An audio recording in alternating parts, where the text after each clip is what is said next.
And good morning. How's everybody doing today?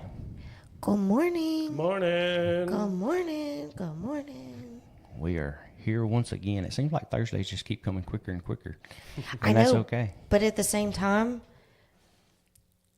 it kind of feels a little weird, like we haven't been in the studio like in forever. Right, it feels like it's been a minute. And we Us taking Thursday night off kind of threw us off game, maybe a little. like a lot. And then this week's just been crazy.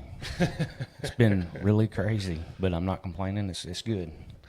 So It's been a good crazy. Yeah. I'll say that. It's been a productive crazy. As Not long, near- as long as it's a good crazy. The bad crazy's like, that's when it's chaotic, you know? Yeah. Yeah. and yes, it's been good, but my to-do list has gotten longer, not shorter. Isn't it funny how that works? Yeah. Yes. But yet Oddly I've not enough. slowed down to. It's just weird. Mm-hmm. It's just weird, but it's cool. It's cool. Good And- morning, Clint. Good morning. How's your week been? It's been about the same. I think Nice. we've described it to a T. My honey-do list has grown and grown and grown. And Even I'm not- if you start checking them off, yeah, it still yeah, keeps it's going. not getting any shorter. So, Yeah. you know, that's the way it works. I mean, Just better ensures be- we're not bored, correct? Yeah. exactly. I was going to say it's better than just sitting around twiddling our thumbs, which stresses me out. It does me too. My ADD, whatever you want to call that stuff, that Then, therefore, he stresses me out Wears because it me gets on my out. nerves. Well, and that's Isaac's new favorite word is bored. So I noticed that the other everything night. is I'm bored. I'm bored. I'm like, oh, son, you have no idea. Where did you learn that word? there's going to be a day in the future that you're going to wish you were bored. Oh yeah, yeah. Believe me. With that- So we'll start off with thank you, Clint Winberry with Centennial Bank for kicking the month off with our realtor show. yeah, Second appearance. Oh, yeah. What? Not only did he kick the show off, but A second appearance for the realtor show. We'll put Yeah. it that way. Yeah. It's for the realtor show. That's what I was talking about. The Thursday morning shows. yes.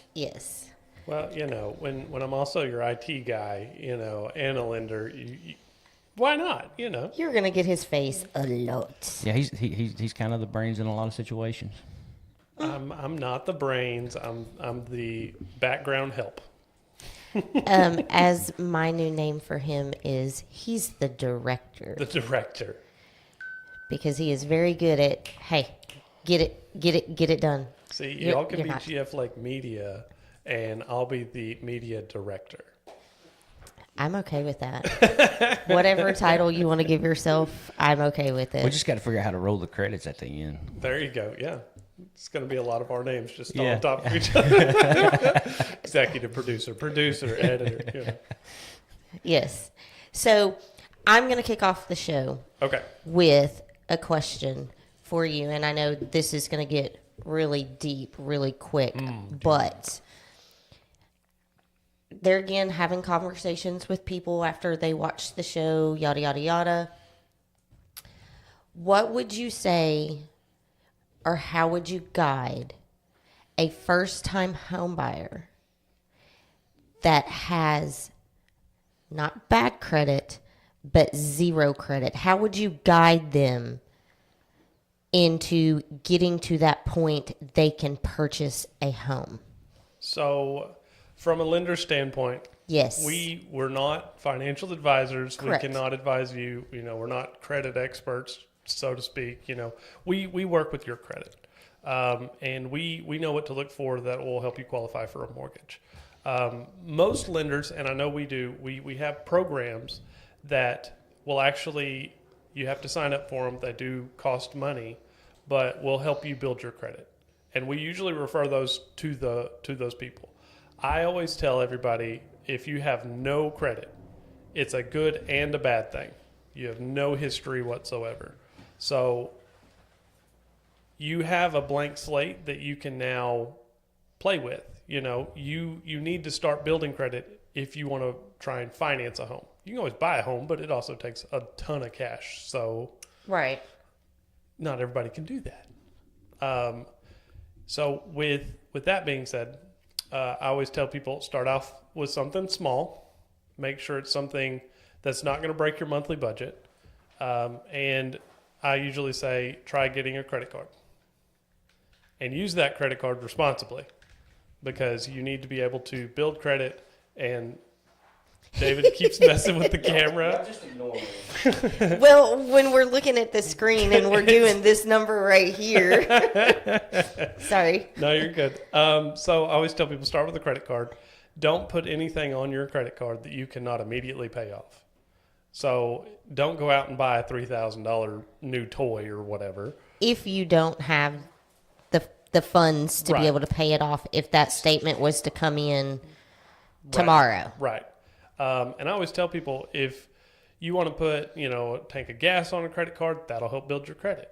If you want to put your groceries on there, daily expenses that you're already going to, have the money for, Right. make sure you've got that ability to pay it off immediately. Right. If you cannot write a check today and clear the entire balance, don't do it, because the interest rate, I guarantee you, on your first credit card is going to be way up there. So you don't want to have it start drawing interest, even on $30. It's expensive, as we all know, with tons of credit cards available to people right now. It's credit cards are not your friend. No, they can They can get you buried real quick.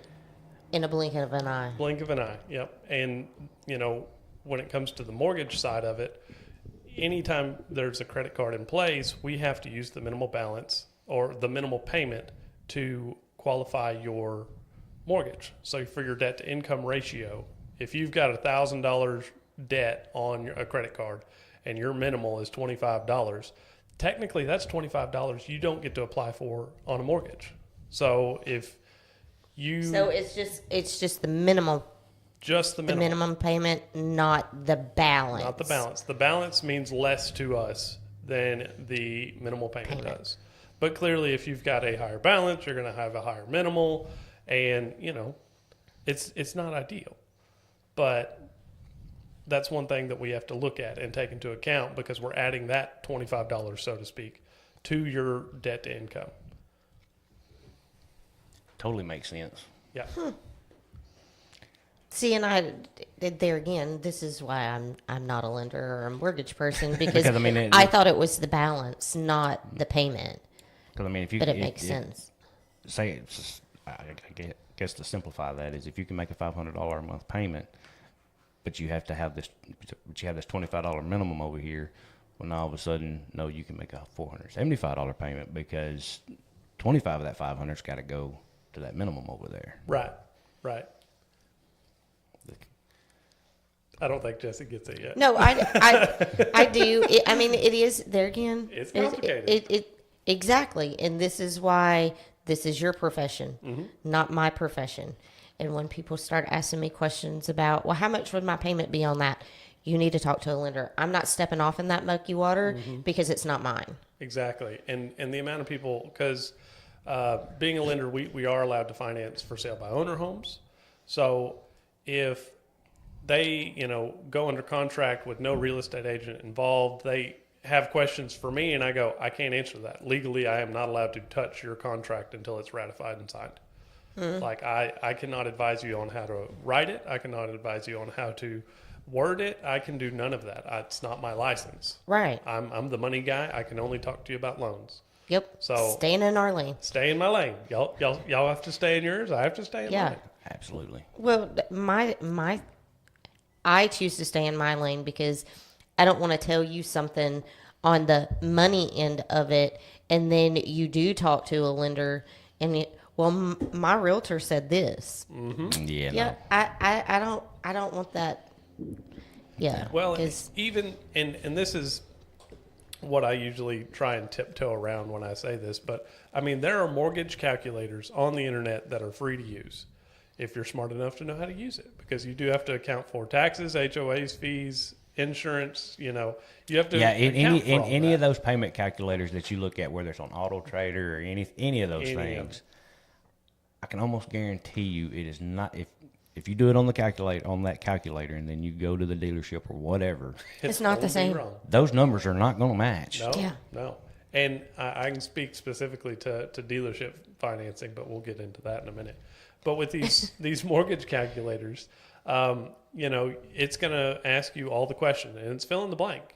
So if somebody is very curious and they're maybe not ready to talk to a lender, Google mortgage calculator, and it's going to ask you, how much do you want to put down?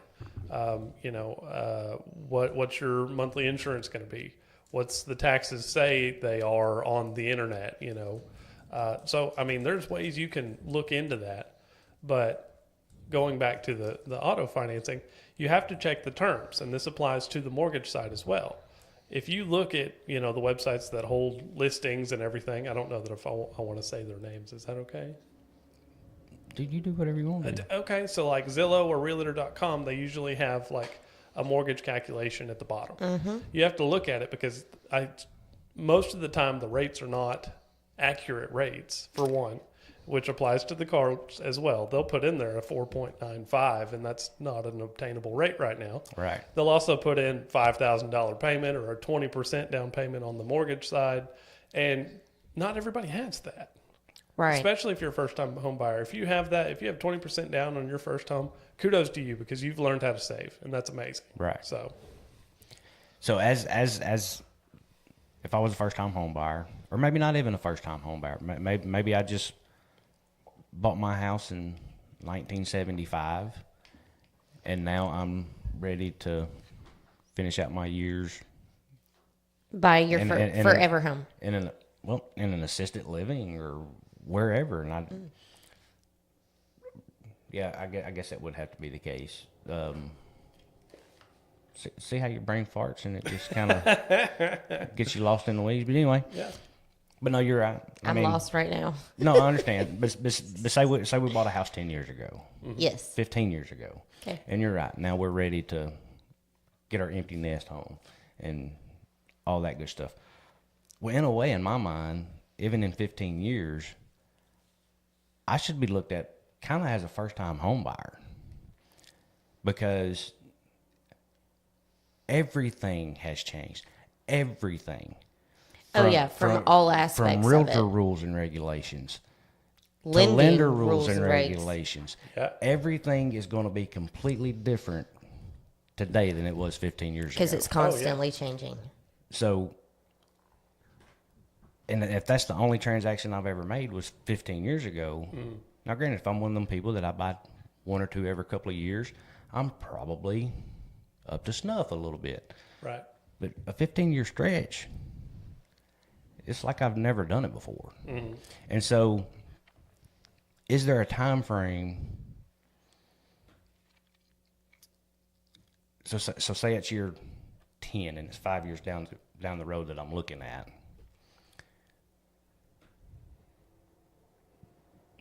Is it wise for me to wait until 6 months to start talking to people, asking questions such as realtors, lenders, that kind of thing? Or should I start shopping right now? What kind of time frame are we thinking that we need to start preparing for that purchase? I would say Whether personally, it's the first purchase or the next purchase that you just hadn't done in 20 years. me in my opinion on that aspect of it, and correct me if I'm wrong, but whether it's your very, very first or there's a 10, 15, 20 year span before your next purchase, that process in my head is the same.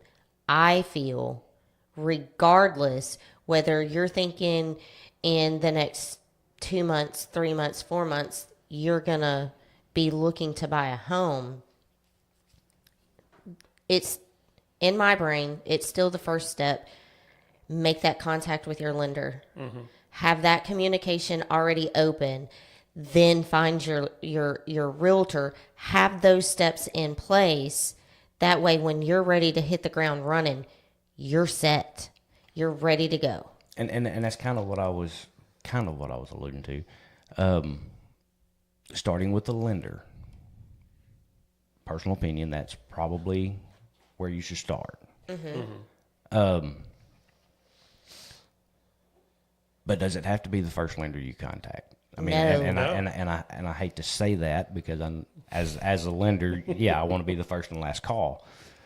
But it's fair to say It's just like car insurance. It's Or just anything like else. anything else. Yeah. You shop around you shop around. because there are so many factors in it.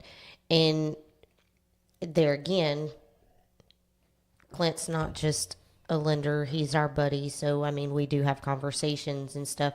But there again, just like with a realtor, we may not jive. Right. Or I mean, right? It could be you something. may offer this program, but this lender over here offers this program, yada, yada, yada. You shop around to, for one, make sure you connect with the agent or the lender. And then which lender has the programs that fits your needs. Right. Because I know there again, I know a couple of other lenders, but y'all will do the research and y'all will dig and y'all will figure out, hey, there's this program out here that I think will best fit your needs and what you're.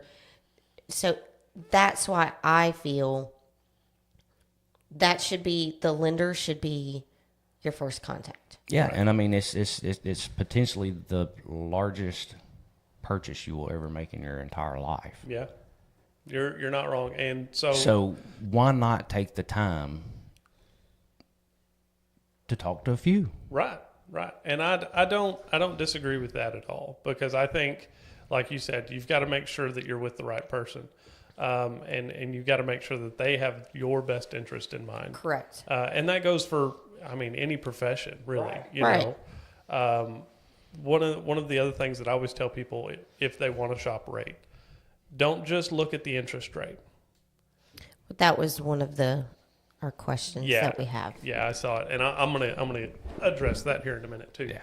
But don't just look at my lender's getting you a better interest rate. You need to look at the fees those lenders are charging you and compare them.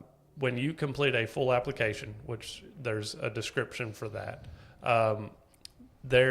it triggers compliance. So you have to send out a loan estimate, which has a full breakdown of what that mortgage could look like. It's still an estimate. It's still a guess. Nothing's locked. Nothing's set in stone. No.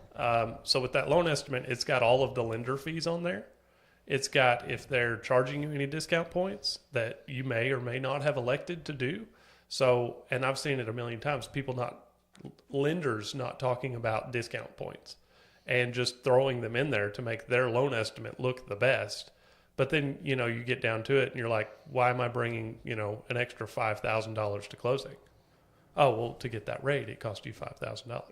Well, now it's costing you more money than, say, somebody else who might have had a similar rate with no discount points. So I always just say, if you're going to work with the lender, make sure you can get a loan estimate. And So how quickly I You're fine. squirreling a little bit, but you're saying a loan estimate. loan estimate. So if I came to you and said, hey, Clint, this is what I'm looking at. What can you do for me? How quickly should I be looking for that loan estimate? So we have compliance reasons. We have 3 days to send you a loan estimate once a full application is complete. And that's just not me. There again, people get this construed too.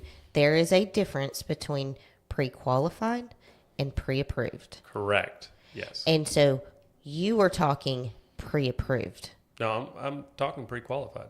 Really? Yeah. Okay.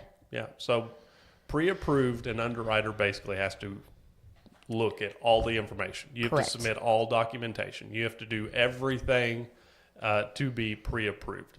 Pre-qualified is stated income, stated information, and not a whole lot is verified. We look at your credit, we look at your application, We look at what you're trying to purchase. We make sure everything's right. And we go, based off of the information you have provided, you can now, we can say you are pre-qualified. And that will get you to the point that you can give the estimate, your Yes, loan estimate? To an extent, yes. Because when we give you a loan estimate, we're also going to tell you, hey, this is still based off of your stated information. Well, that's what we still have to prove everything out. Right. That's what I was thinking. This loan estimate is based off the estimated information you give me. Correct. So it's Stated. it's It's just a stated. conversation. it's an There's estimation no, to an estimation. yeah, Right. there's been no proof given Right. yet. That's the difference between pre-qual and pre-approved. Now, I will say just about every lender, I'm not going to say all of them, but just about every lender I know, on the front end of your pre-qualification, to save our own butt, we go ahead and get some of those documentations. We might get your pay stubs or W-2s or tax returns to make sure some of that's kind of accurate. Because if you put on there that you make, say, $100,000 a year, and then we pre-qualify you, you go under contract, we start verifying out, and you only make 25, well, that makes us look bad. Right. Because like we're talking about, not a lot of people know the difference between pre-qualification and pre-approval. So they just go, yeah, the bank said I'm good, let's go. Yeah. Here's my letter. Yeah. Here's my so letter. we try and do some of that on the front end. I usually try and get, the 4 main things that I'm going to need anyways. If I'm asking you for documentation, might as well get them all. I'm going to need them eventually.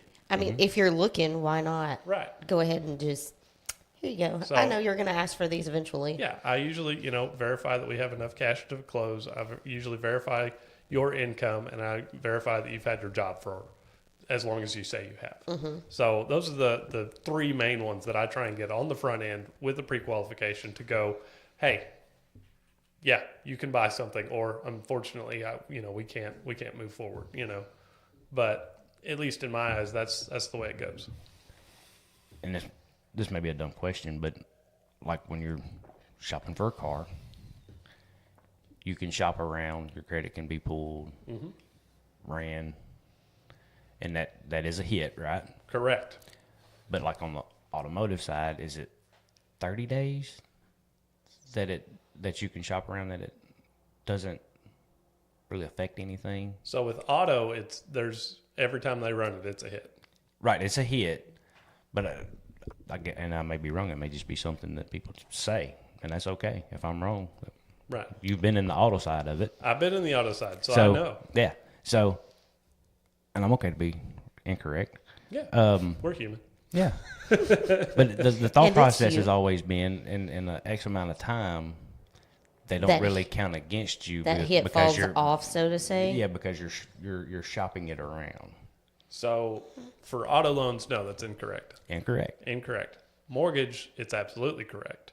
But that was going to be my follow up. Yeah. Yeah. So in the mortgage world, because of the Dodd-Frank Act, I think it's 45 days. Don't quote me on this. It's either 30 or 45 days to shop your lender.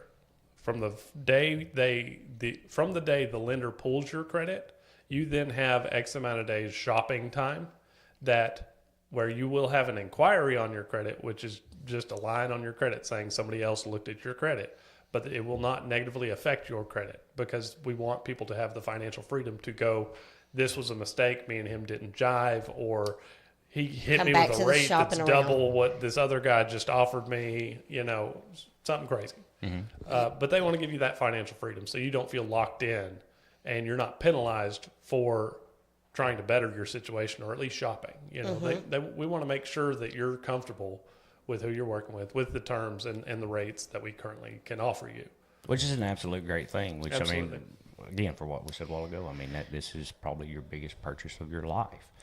So take the time afforded to you and make the best decision for yourself. Yeah. Correct. Yeah. And so I'm going to ask this question, and then we can kind of answer Eddie's question. Yeah. Is there a such thing, or is a difference between a hard pull and a soft pull? Yes. Okay. There is a difference. And I wasn't sure if it was like a made up thing, but A hard pull is a full inquiry. It's Okay. going to be on your credit report for 2 years. okay. A soft pull is not. A soft pull is not going to damage your credit. It's most likely not going to show up on your report later. It is a way for us to get a quick glance at what your score is, some history, negatives, That's a soft. soft pull, correct.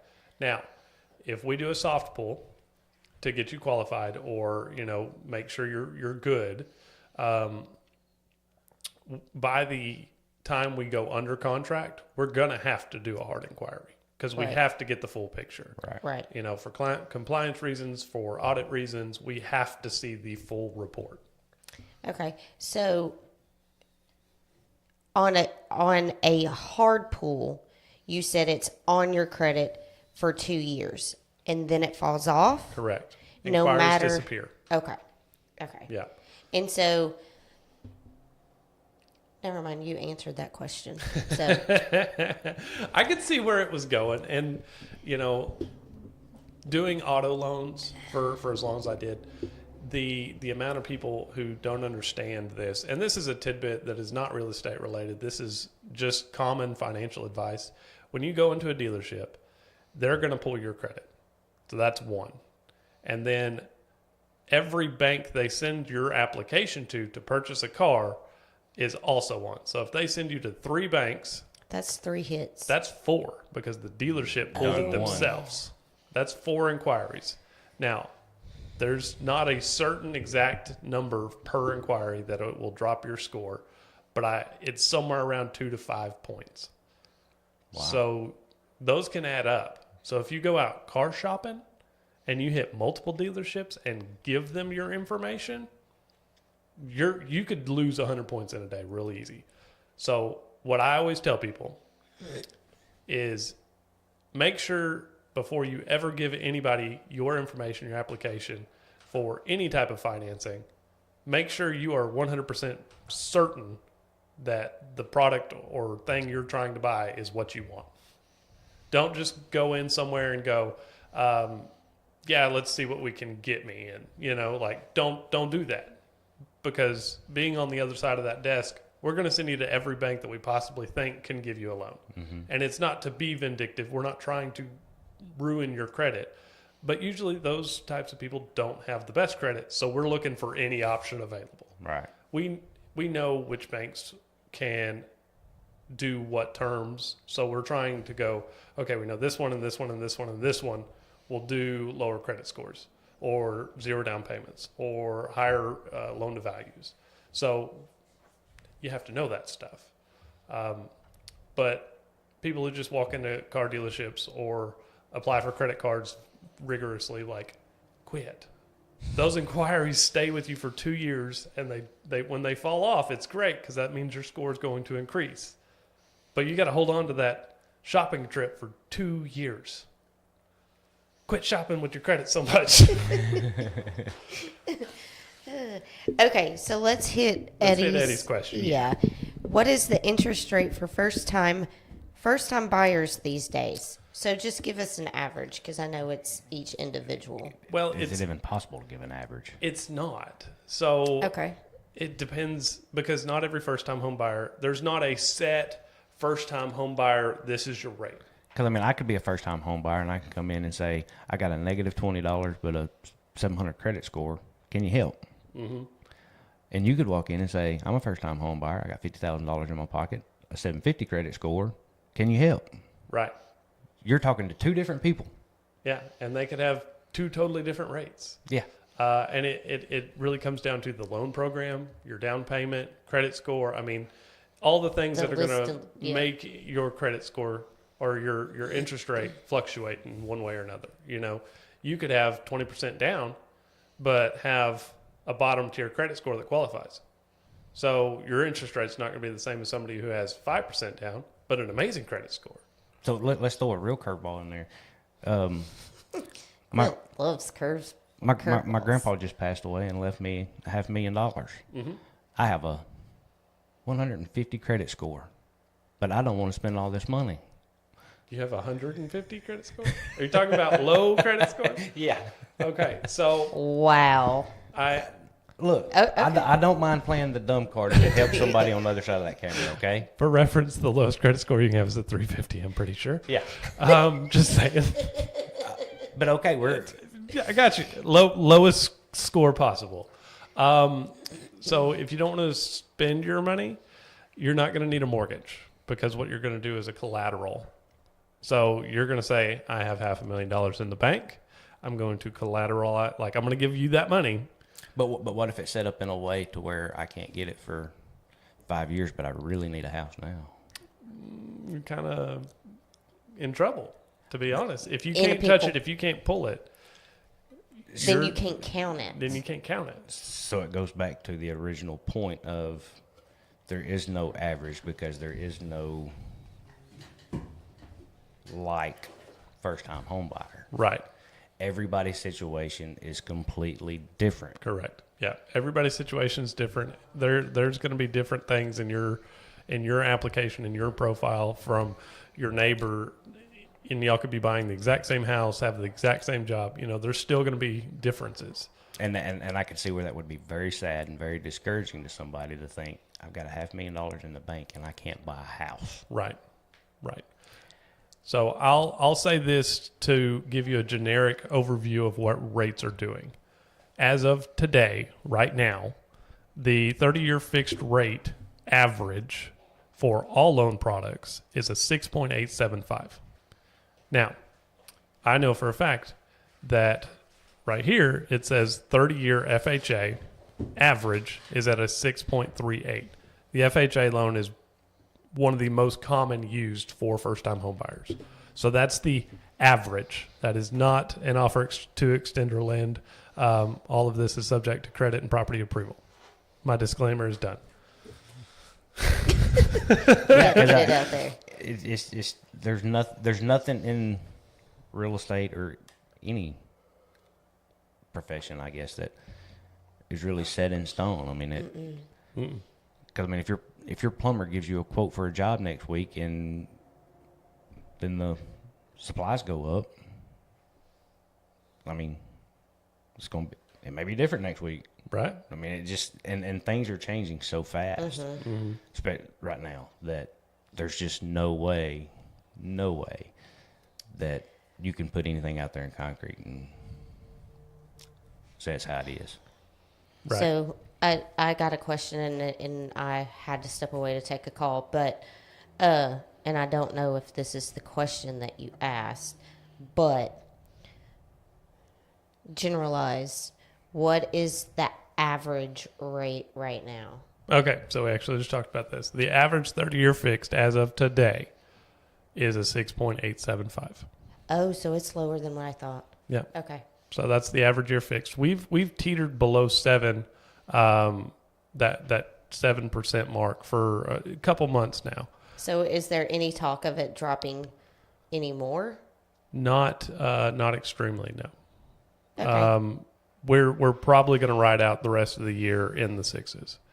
We all know, and we've talked about this, you know, just personally.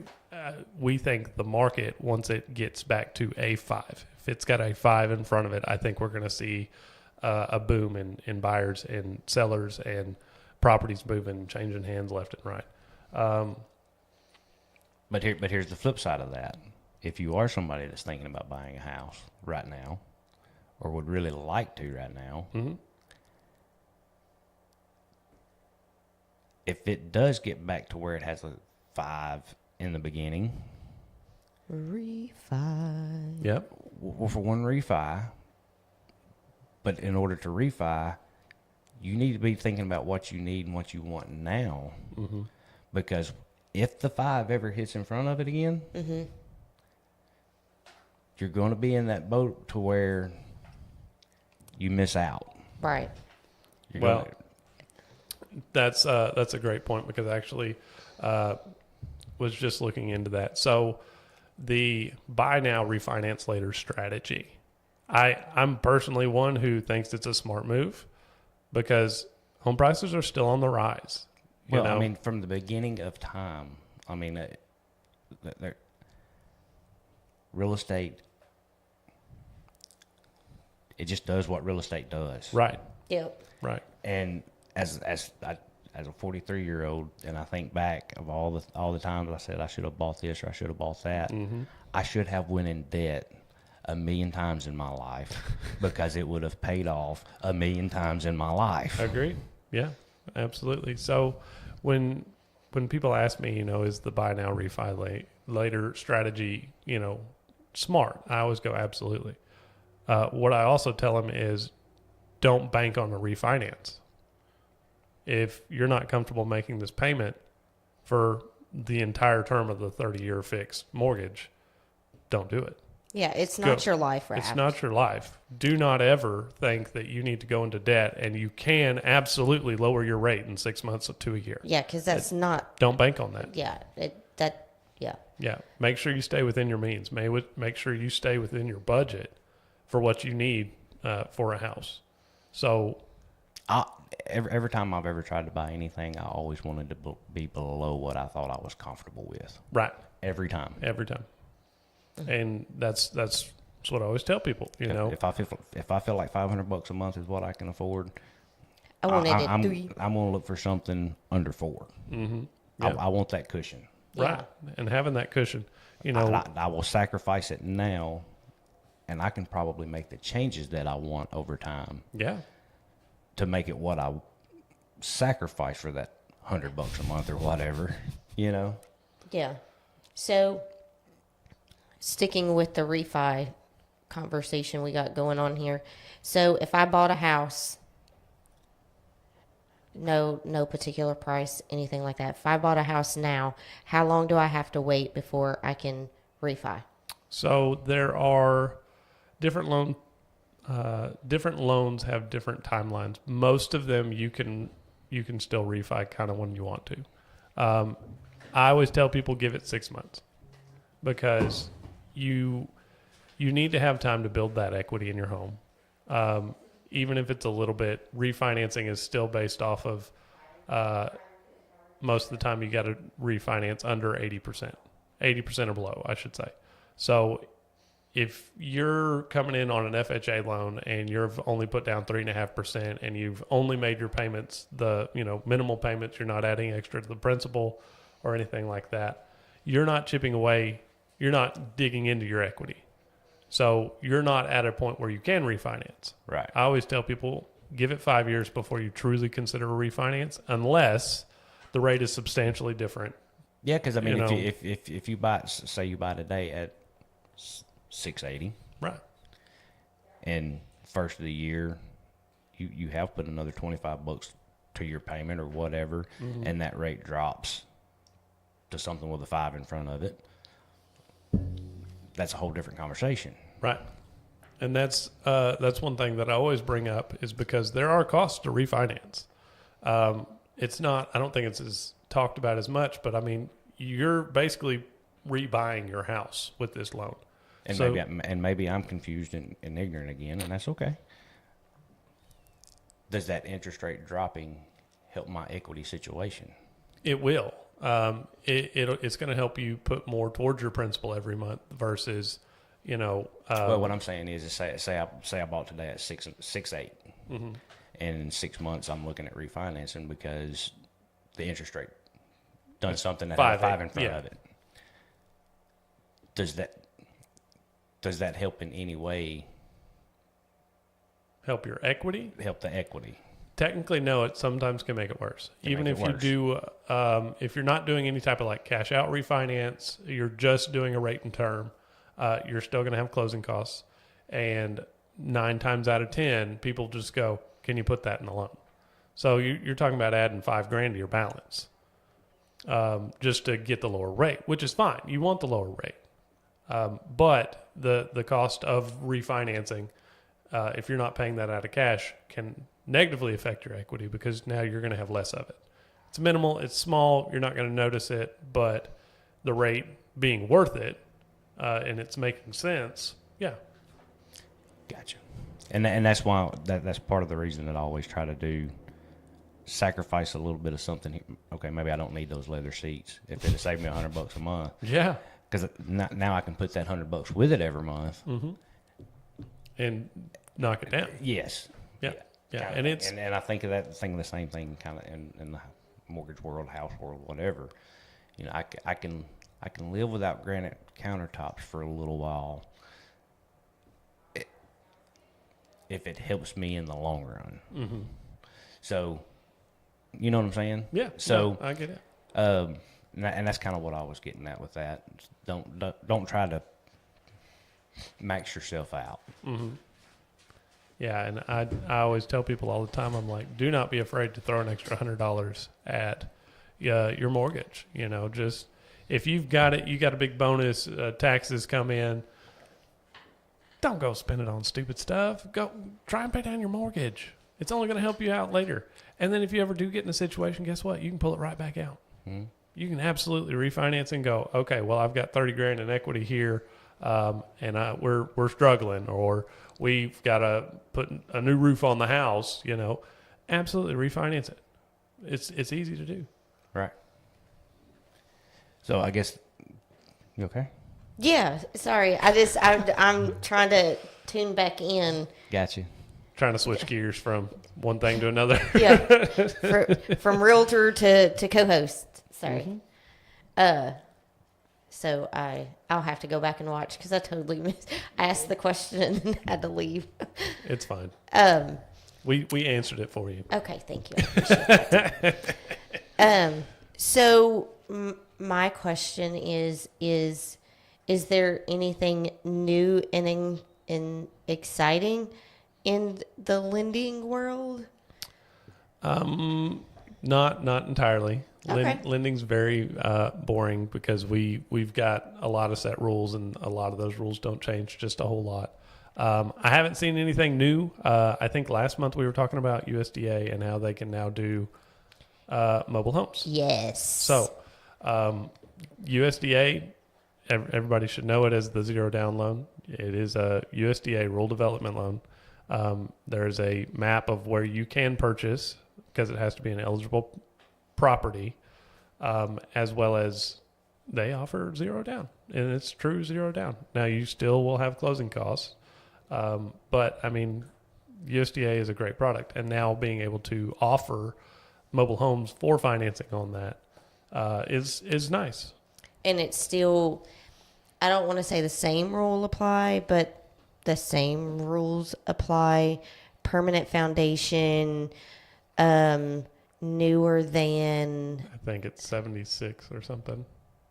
and are they still going on dimension or not? Because I know there was certain programs that it had to be so big. Yeah, it's got to be over a certain square footage. I can't Yeah. remember the exact number, but I want to say it's got to be over 800 square foot. Okay. I'll research, but And then of course it's still need the HUD stamps and the HUD plates and all of those things. And I'm stepping into my realtor mode for just a second since we're speaking about mobile homes. If you buy a mobile home, correct me if I'm wrong, I buy a mobile home and I set it on my lot right here. Then I turn around and sell that mobile home for a loan. And I don't know if I may be making this up, but for a loan, it can only be moved. It has to be in a permanent. When I get it from the manufacturer and it comes to my lot, that's its forever home. has to be for us to put a loan on it. Yes. Okay. It cannot be moved more than once. I went the long way. You went the around. long way to get there, but yes, you are correct. So the mobile home cannot be moved more than once. Correct. And it's usually from manufacturer, dealership to permanent fixed location. From that lot to your lot, nowhere else. Right. If it is moved, then it's then registered as personal property again and not real estate. Mm-hmm. And 9 times out of 10, you're not going to have a bank or a servicer or anybody who's okay with you taking your house on the road. It's just not a good idea. Yeah, then you have a camper. Yeah, which some of the requirements being permanently affixed are the axles are removed and the tongue is cut off. So it cannot physically be removed unless you're planning on moving it and doing something you're not supposed to. Okay, so to follow up with that comment, does the title need to be surrendered to the state? 100%. Okay. Because that will deem it real estate and not personal property. Correct. When you have a motor vehicle title, it's just that. It's a motor vehicle or trailer, you know. Because it had wheels. Because it got wheels on it. And that's a different tax bracket. Because then you're paying for your license plate and your registration for that. You have to surrender your title and give it to the state so that they can turn it into a deed. Correct. And then it doesn't mean you then don't own it. You Right. don't. No. Then it turns into real estate, and you can homestead it. All the same. Right. Right. It's not like you're giving your title away and now the state owns your mobile home. Not even close. No. You're surrendering it to make it real property, not I'm getting it backwards. No. No. Yeah, real property, It's got to not be real personal. property. Correct. We cannot put a mortgage on a trailer. Right. We can put one on a home. Yes. And that's the way I always try and explain it, because when you get a title, it says trailer. Yes. You have to give that to the state and go, make that a house. And then they And hand you so- a piece of paper that now says house. And I go, Yes. great, you have a house. I can put a mortgage on it. Correct. But it's also the process and the inspections of everything that needs to be done to make sure that the home is safe, it is installed correctly, it is permanently affixed, all of its proper documentation is in order. I mean, it is a process to get a mobile home financed. Oh, to get it financed. Financed, Yes. Yes. So kind of Correct. going. Correct, Clint's boss. Clint's boss is correct.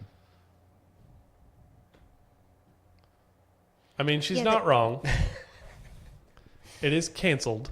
Yes. You have to cancel the title, but it's Surrendered. Surrendered. Canceled. Yes. Terminology. the term. She is correct. Thank you, ma'am. Thank you, boss lady. But to go back to my realtor hat, if you're purchasing a mobile home, and this is just FYI to save yourself and your realtor's stress later on down the road, when you get a mobile home and you find that little HUD paper on the inside of your, whether it be kitchen cabinet, bathroom cabinet, laundry Electrical room. panel. I've seen them there. Yes. Don't rip it off and throw it away. Do not do it. If you remodel and change that wall in any kind of way, you Put it in a Ziploc make bag. sure you keep that safe, frame it, whatever. Whatever. And the little, if it's a double wide, you're gonna have two. If it's a single wide, you're gonna have one. There's a little metal plate. It's about that big. It's a little square. It's a metal plate. That is basically your tag number. Treat those like your firstborn's birth certificate. Yep. Treat it like the registration of your vehicle. Yeah. Do not throw those away. Don't make them disappear. Save them. Put them in a Ziploc bag. Put it in your safe. Whatever. Because at some point in time in the future, You're going to want to sell. The lender's going to ask for the HUD plate. Yeah. Those are your HUD plates. Yeah. you gotta have them. And the appraiser is supposed to find those upon inspection Yes. of your loan. Yes. And this is any program. Does not matter. If you're financing a mobile home, those HUD tags have to be in place. So even if you post it on the wall with thumbtacks, it's posted. It's there. Yes. So don't throw them away. No. Ever. Don't ever. No. Don't rip them off. Your best thing to do is just try and, put them in a plastic sleeve and leave them somewhere. Yeah. So Just don't throw them away Yeah. because it's not an easy process to get new ones. no, it's not. It is a process that takes a very long time, and it will slow down Like months. the whole process. Yeah. The last mobile home I done, we had that issue because they could not find the one underneath the house because the metal one's on the frame. Yes. We had the one that was interior because it was just in the cabinet, which was fine. Well, you do have on some of them you do have the metal plate on the on the exterior wall. On if it's a double wide, you're going to have one on this end and one on this end. But if it's a double wide, you're going to have 2 plates because you have 2 pieces. Right. So One for each side. yeah. And if you can't find those, now the serial number is on the metal frame underneath. Yeah. Sorry. And Please don't make me go under there and get it. I'm gonna do just a little bit of house cleaning. Uh-oh. The goal of this right here is to educate people on the other side, to Buyers, to buyers and sellers. sellers, whoever's listening. Yes. So, I will forever be the 150 credit score person. Okay. if I think that's your new title for the real estate show. if- The 150. I'm going to make you a T-shirt. Okay, that's perfect, because I want everybody on the other side of those cameras to know there is no such thing as a dumb question. Absolutely. We've all started Yes. from somewhere or nowhere. Yeah. Believe me, the first time I ever got an application for a mobile home, I had no clue about any of this stuff.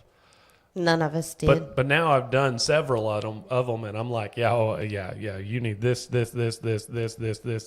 it better be up to par on these standards with this and that, and just get ready for it. Yeah. So, And it's not that they're being nosy when they're asking for these things. You were asking for them to give you money. And I also want to tell anybody that's out there that hears this, if you are embarrassed to ask a question, message me privately. Yeah. I'll ask it on the next show and pretend like it's my dumb question. Exactly. Because there is no dumb question. No. If it helps you, me, her, him, anybody, if it helps somebody, It's just public information that we're trying to get out there. it's a great question. Yeah.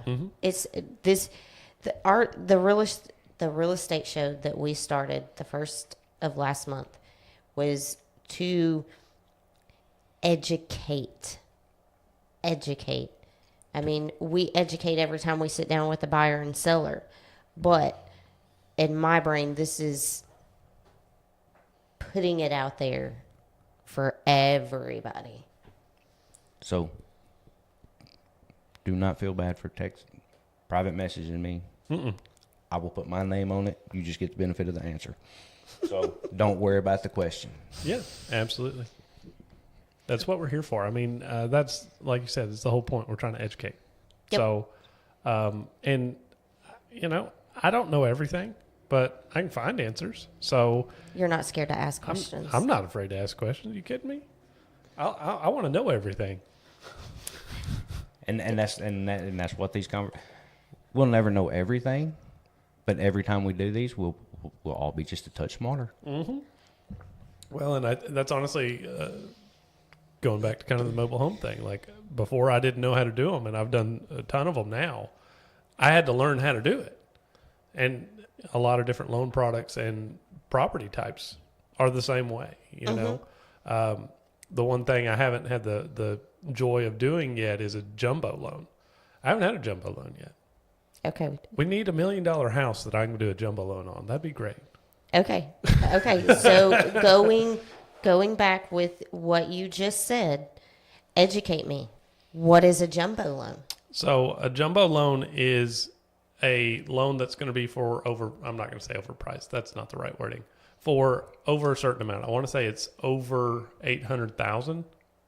So you can't take a conventional loan, a standard conventional loan on an X amount of dollars if the house. So if you've got a $1.2 million listing and they come in and they want to put in 10%, they're bringing that. It's going to be classified as a jumbo loan because of the amount of money you're trying to finance.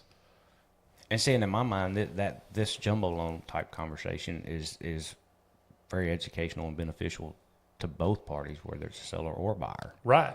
Because Mr. and Mrs. Seller, once you have that number, you just made your pool much smaller. And there's nothing wrong with that. It just is what it is.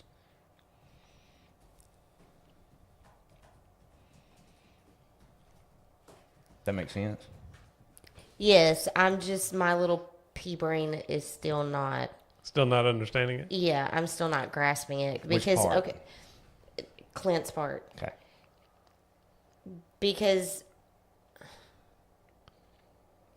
what, I guess where I'm struggling with it is why is that any different than why are you telling me I can't get a just standard conventional loan on this house that's $850,000 if I have the credit and I have the funds? If you have the credit and you have the funds, there's still the regulations. So if you're buying it, it's probably going to be close to a luxury home, especially here in Arkansas, $1 million house. There's still regulations on how much money a bank can lend you for that mortgage. So if it's a $1.2 million listing and you want to put down half, okay, well then you're under the limit, so it's fine. So I looked up the limit because I wanted to make sure. And once again, never done one. I'm just the information I have learned. So I'm still new to jumbo loans. I haven't done one. If anybody wants to be my first, I'm more than happy because I would love to do a jumbo loan and learn more about them. $806,500 for a 1-unit property or above is classified as a jumbo loan. So just automatically, if it's a that dollar number or amount more. value. Correct. Yeah. It usually has a higher credit score requirement, stricter underwriting, larger down payments, higher reserves, which is not something you typically see because you have to have the ability to keep paying on that. And they want to see X amount of dollars still sitting in your bank account, So you got to have a fat savings account pretty much.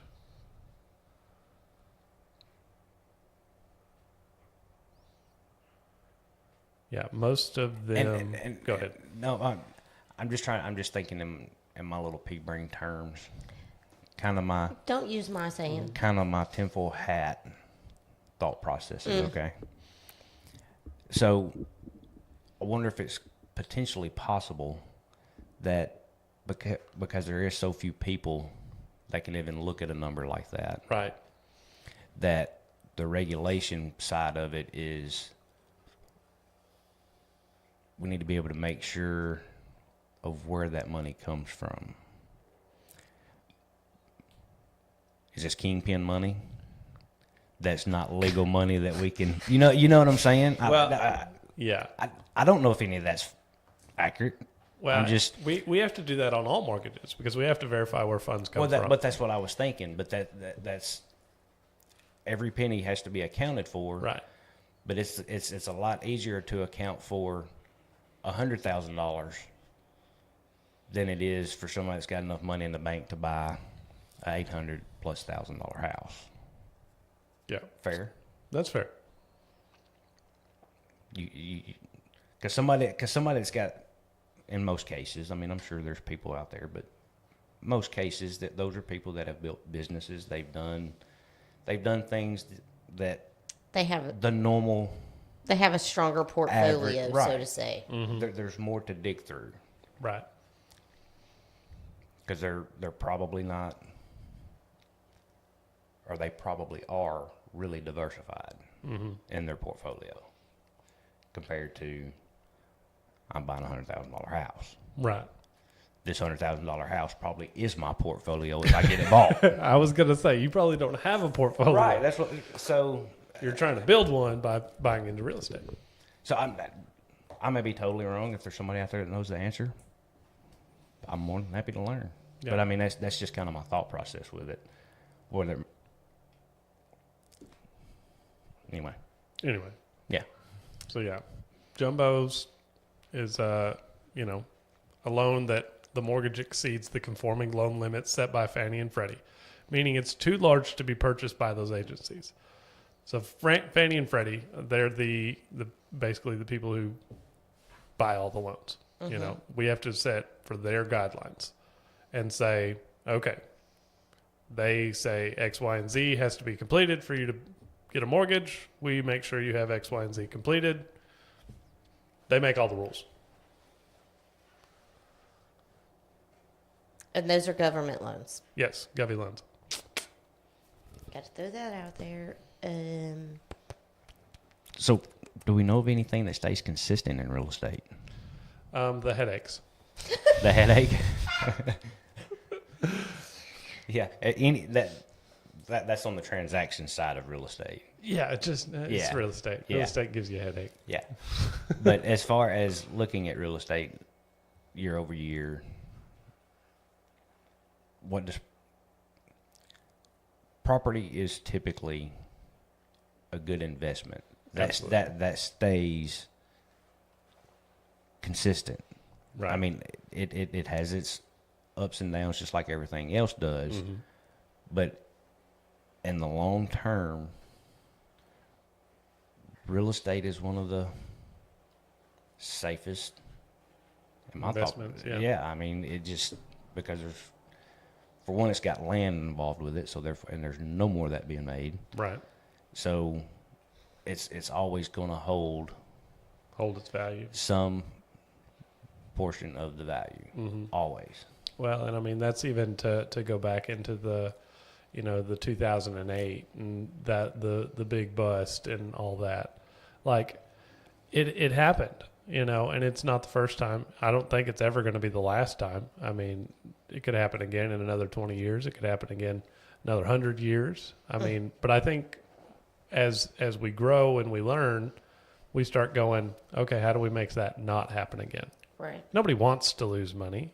It doesn't benefit anybody to lose money, except the person taking it maybe. But Right. When it comes to home prices, nobody wants to see the market blow up. Everybody, not everybody, but I mean most people who own a home, they don't want to see the value decrease. They want to see it increase. Right. So I mean, yeah. We want to see you win again and again Right. and again. Year just over year. I want to see that Yes. that value go up. Kind of to circle this back around to the buy now strategy. Buy now, refinance later. If you buy now, and once again, you're comfortable making the monthly payment, you buy it now, and when rates come down, you can absolutely refinance because value is going to increase over time. It may not be like we saw 2-3 years ago where it shot up overnight, Right. but I mean, still, there's growth in it every single year. Right. So I mean, having that ability is still nice to have. And again, I mean, lending, realtors, I mean, our industry is constantly changing, which is the whole reason you wanted to do this real estate show, because in what we do, we're constantly learning because things are constantly changing. I mean, we go to 3 or 4 state meetings a year because things are constantly changing. Correct that. Look, we go to 3 or 4 state locations for multiple meetings each year. Okay. Yeah. Okay, fair. I get what he's trying to say. And classes in Yeah, there's 5 classes in a day, but Right. we go to one location. one location 3 times a year Okay. We're pinching paintings here. for multiple Yeah. days. Apples to apples, oranges to oranges. But anyway, with that being said, it's the whole point that it's our jobs for our profession to stay on top of the changes. to the best of our ability. Correct. I mean, we all are human, and some of our brains are blah, but it's the same way in yours. Oh yeah, Things are constantly changing day by day. right. So, and that's the whole reason of doing this is as we learn it, we put it out there to the best of our ability, and not saying what we say is gospel, but this is what we know. So what we know, we're trying to put out. And I can't speak for the lender side of the world, but I mean, you can come if you're considering buying or purchasing or selling or whatever the case may be, and you just want to come talk about how the process works, by all means, Yeah. feel free to do so. Yeah. No obligation. I mean, As you can tell, we like to talk. we do like to talk. I mean, anytime we get microphones in front of us, we get excited. So. But I mean, we have no trouble if you just want to come in and grab coffee and Talk. ask questions. Yeah.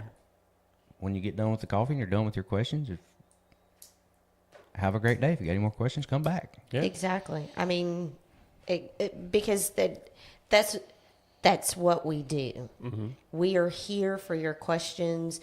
We're here to help you through the process. We're here to help you better understand. And the way you explain it may be completely different from me, and vice versa. Yeah, I mean, just in. But as long as you're getting the information and helping the process, helping you with the process, that's our goal. Right. Mm-hmm. But if you are serious, if there's anybody that's really interested in the thought of buying a home, buying property, don't be scared to start making phone calls. Yeah. If Get you a list of lenders. Start talking to them. Yeah, if you got questions about lending and how the process works, and what all it's going to take, and the steps to make sure it's done correctly and easily and smoothly. What ducks do you need to have in what row? Because I mean, even if you can't buy this week, if you have 5 conversations about it this week, you're smarter next week. You're better equipped to face it next week. Right. And you totally cut Clint off. It's I'm fine. sorry. It's fine. I don't even remember where I was. My bad. It's good. But anyway, so just know this is our goofy way of trying to ease the stress and make it a little more comfortable to have a conversation with your realtor, with your lender. Mm-hmm. Because it is stressful enough, and I mean, anything I can speak for the people sitting at this table. Anything we can do to make it I hate to say fun experience, because it's going to be stressful, but it's our job to take the majority of that stress from you and let us deal with it. We want you to enjoy it. Yes. Right. Because, okay, with that being said, I'm a realtor. Mm-hmm. He's a realtor. Mm-hmm. We bought our first house. If you asked me one thing about our process of buying that house, I can tell you nothing. I mean, kid you not, even from sitting at the closing table,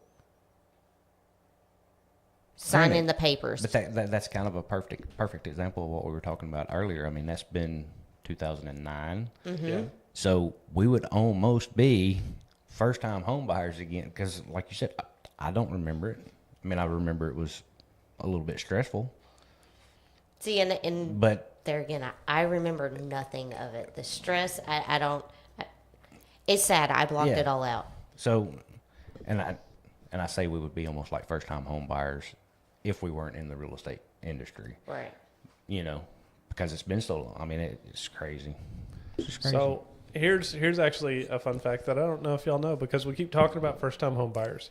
Did you know a first-time home buyer is classified as somebody who's not had interest in real estate, or had interest or owned real estate in 3 years? Okay, say that one more time. Okay, so a first-time home buyer is classified as somebody who has not owned or had interest in real estate for 3 years. Yes. Okay. So if really, so you can qualify for some of these programs. Already owned a house. Now, you cannot have interest in it, which means your name is not on a deed. You cannot have owned real estate for 3 years. So if you have a house now and you sell it and wait 3 years, you qualify for all the first-time home buyer advantages again. Okay, so. Hey, we're getting close. Listen, okay, that was, you stole my thunder, man. I don't know if it'd count for you, because your building literally says real estate. That's real estate. Okay, so see, that was going to be my question. So, What? Yeah, let's I got their gears started now. Wait, let's hold yes. on. No, I have to. Children, get it. children. Okay. Jesse's going first. David, hold on. Good Thank morning. you. Thank you. So you said deed. Deed. Our name cannot be on a deed Correct. for 3 years. So we own. As a primary residence. You cannot have investment properties. What about a business? This is your business. So we would be okay. I think you would be okay. I cannot confirm nor deny at this point. The allegations have not been clear, but I think you would. I really do. I think if y'all... Good morning, Cuckoo. Good morning. I don't know who that is. This is my Aunt Laurie. Oh, hi, Aunt Lori. But yeah, I think that's... But where I was going with that, because Right. you said Because this isn't the a deed. home. This is commercial property. Right. But our name is on the deed, Right. but it is our business, not our residence. Mm-hmm.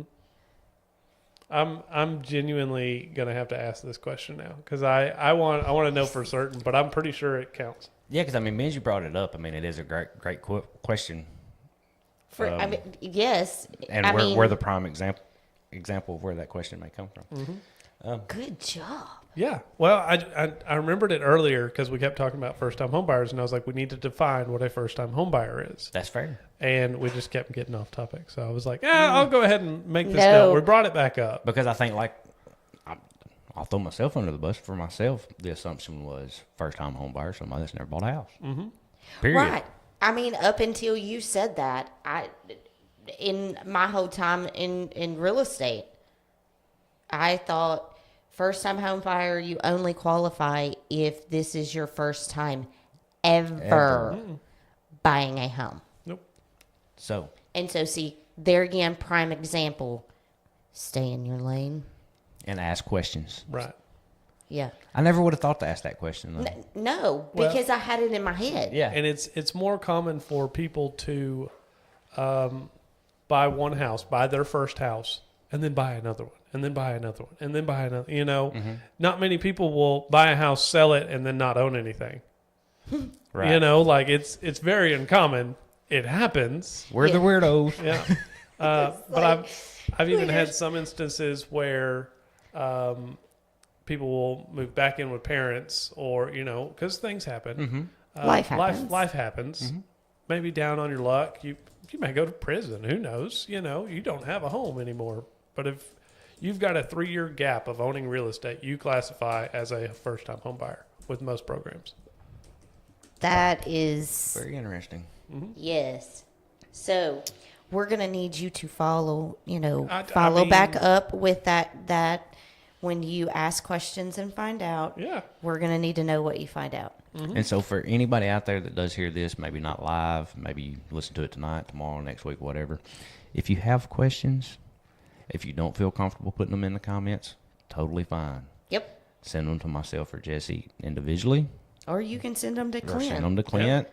I mean, Clint And- ain't bashful either. I'm pretty easy to find on all social media For sure. platforms, And so. then if you just want to talk to him and you can't find him, Heck, my cell phone is plastered all over the place. Well- So, I mean, call me. If you want to talk on the phone, call me. My email's plastered everywhere. Email me. I mean, And if anybody sitting at this table at any time, whether it's this week, next week, any other week, if there's anybody at this table that doesn't know the answers to your questions, if you get the questions out there, we know we people. will do our level best to get you an answer Right. and the correct answer. Yep, because it is our job, your job, our job. It's our job to do our due diligence and be well equipped as much as possible. There again, we're all human, but just throwing this disclaimer out there. Arkansas is a buyer beware state. You also need to do your due diligence because we are human. You may have thought of something that we didn't, or vice versa. So all I'm saying is don't go in blind, Right. because we try our hardest not to go in blind. Because speaking for myself, every transaction that I do, whether it be for the seller or be for a buyer, whatever, I'm one of those weird ones. I take it all personal. Mm-hmm. And so I treat it as my own. Yeah, I feel the same way. So Because Just- at the end of it, the happiness of the client, and not just the happiness, the knowing that we've done everything we can to help them, Right. is important. I will say, another disclaimer, most of my past clients already know this, but I'm willing to do just about anything to help you. That includes unlocking a door and letting you walk in first so that you catch all the cobwebs. That's a true story. I don't do bugs. I don't do bugs. So if you Jeez. see me in a crawl space or you see me in an attic, just know I am beyond my comfort zone right now because I don't do bugs. I'll deal with bats. I'll deal with snakes. I'll deal with coons and possums. Not a bug. Not a bug. So, with all that said, I know any that last was words? Off the top of my head, the first thing, if you've got questions or if you just need somebody to kind of explain the process of buying a home with the mortgage, call me. Just call me. I would love to talk to you about it. If you're not ready to buy, that's fine. When you are, hopefully remember that we talked. Yeah. Give me a shot. I'm not going to say I'm the best. I'm not going to say that I'm phenomenal. But I mean, I'll work hard for anybody. Well, and then at the same time, you enjoy the educating Yeah, portion of it as well. absolutely. So, If I can teach somebody how to buy a house in the easiest way possible, why? Yeah, I'd love to teach somebody how to do that. yeah. Because I had to learn how to make my process smoother and faster, and I'm still learning and working on how to Every do that. single day. It's what we have to do in this market because, like we talked about earlier, it's ever changing. So Adjust and adapt. yeah, y'all can always look me up on Facebook. I'm at the Heber Springs Centennial Bank branch. Like I said, my phone number and cell phone are plastered everywhere. My email. Holler at me. Let me know how I can help you guys. Awesome, And with that being Thompson. and with that being said, anybody that comes on this show, if you're struggling to figure out how to get in touch with them, again, let us know. Yeah, they. I mean, y'all clearly know how to find us. They know where I live. I don't want everybody to know where I live, but they know where I live. They can find Yes, me. we Now, to be do. fair, I mean, we may not give out cell phone numbers or whatever, but No. we will make sure you get in touch with who you're trying to get in touch with. Yes. Well, y'all feel free to hand out my cell phone. It has been the same since I was 16 years old, and it's everywhere. Well, I had to put that out there because there are some that That's some that don't want their Yeah. cell phones. Yes. And I understand Yeah. that. Some businesses don't work. In our business, 5, you know. we're plastered Yeah. everywhere. I mean, if I'm a plumber and under a house getting water sprayed on me, I don't want you to be mad at me because I missed your call. Right. So, Right. so everybody, because I'm not going to Right. answer the call because I'm getting sprayed in the face. Yeah. So, There's that. yeah, everybody's There's that. everybody's cell phone's not going out. Yeah. But thanks everybody. Appreciate y'all. Thank Thanks, you, Clint. And Hope y'all have a wonderful day. if you want to learn more about that 150 credit score, Oh, Jesus. hit me up. Please do, because he's the only one with knowledge of it. I'll put that out there. Everybody that listens to this episode is now going to have knowledge of the 150 credit score. Yes. So, with that being said, we'll see y'all tonight. See ya. Yes, we will. Have a good day. Y'all want to